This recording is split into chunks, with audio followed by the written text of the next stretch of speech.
أصدر وزير الكهرباء في دمشق مرسوما جمهوريا أعلن فيه: من أتاني بقصيدة كهربائية جزيته عليها ساعة كهرباء دون تيار أو محولا لا ما زوت فيه، وإن أعجبتني منحته فواتير كهرباء مجانية. جاءت الشعراء وكلهم فشلوا، لأن بيت الوزير لا نور فيه، حتى جاء أحدهم حاملا المحول الكهربائي على كتفيه وبدأ بإلقاء القصيدة: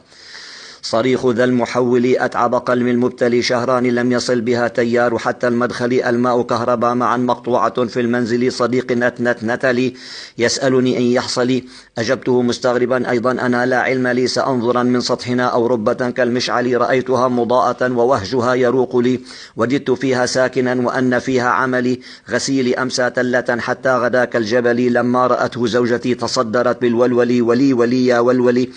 فولولت وولولت ولي ولي يا ولولي، فقلت لا تولولي عليك بالتحمل، قومي افعلي كجدتي على يديك فاغسلي، أو أنت قومي فاخرجي للأهل بالتحول، إن تتعبي خير لنا أن نبتلى بالقمل، خففت عنها حملها ساعدتها بالجلجل، ابني شكا شكواه لي بظلمة في المنزل، لا يبصرا دروسه إلا بنار القندل، حياتنا لا كهرباء وملل في ملل، وكم تراني حائرا في شحن ذا المبيل، أشحنه في شارع